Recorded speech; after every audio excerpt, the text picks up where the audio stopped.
Então vamos para a questão 6, que é a última questão da lista, que ela diz o seguinte: uma janela panorâmica tem dimensões de 1,4 metros por 2,5 e é feita de vidro com 5,2 milímetros de espessura. E o dia de inverno, a temperatura exterior é de 20 graus. Quando a temperatura interior é confortável, 19,5 graus.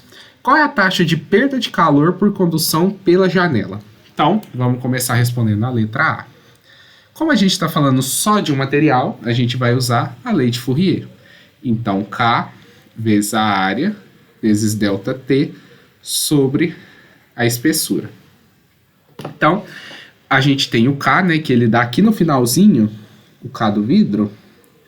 Onde que ele dá essa informação pra gente? Ele não dá essa informação do K do vidro, né?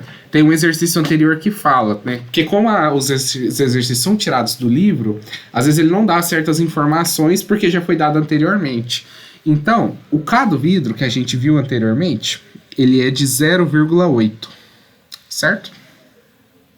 E aí, então, a gente tem o K. A área, que nesse caso é uma janela de 1,4 por 2,5.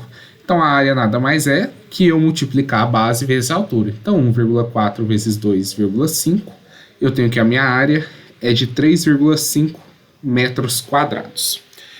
A variação de temperatura, eu pego a mais quente e subtraio pela mais fria. Então, a temperatura mais quente, nesse caso, é 19,5 menos, e eu preciso me atentar que a temperatura está negativa. Então, aqui também vai ficar menos 20 graus Celsius. Então, fazendo 19 menos 20 é como se eu fizesse 19 mais 20. Então, eu tenho que a minha variação de temperatura é de 39,5 graus Celsius. E a minha espessura do material, que nesse caso ele fala que é de 5,2 milímetros, não centímetros. Como é milímetro, para converter para metro, basta eu multiplicar por 10 a menos 3 metros. E então, agora eu tenho todas as minhas unidades de medida para eu conseguir jogar aqui na fórmula.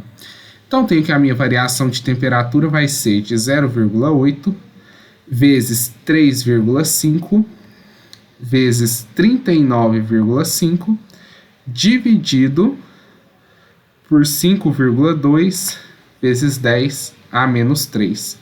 Então, fazendo todos esses caras na calculadora, eu tenho que a minha taxa de perda de calor é de 21.269,23. E aí, para a gente conseguir uma unidade de medida parecida com a resposta ali do gabarito, né? Basta eu multiplicar por 10 a 3, né? Notação científica. Então, eu tenho que vai ser de 2,1 vezes 10 a 3. E aí, como eu estou falando de taxa de transferência de calor, watts. Então, letra A respondida. E a letra B pergunta o seguinte: qual seria a taxa de perda de calor se você cobrisse a janela com uma camada de papel de 0,75 milímetros, onde a condutividade térmica do papel é de 0,05? Então, agora já vai mudar um pouco a fórmula que nós vamos trabalhar. Agora nós não vamos mais usar a lei de Fourier tradicional. Nós vamos usar aquela que a taxa de transferência de calor é a área vezes a temperatura dividido pela soma de todas as resistividades dos materiais ali envolvidos, certo? Então, agora eu vou ter que, primeiro de tudo, achar os meus dados, porque a área é a mesma, a variação de temperatura é a mesma, eu preciso só achar o somatório dessas resistividades. Então, vamos lá. Primeiro de tudo, eu vou começar fazendo com a resistividade do vidro. Então, eu tenho que a espessura que ele me dá lá no exercício, que é até a mesma espessura que a gente achou aqui na A, é de 5,2 vezes 10 a menos 3, e eu divido pelo K do material, que no caso do vidro é de 0,8. Então, eu tenho que a resistividade do vidro, ela é de 0,0065.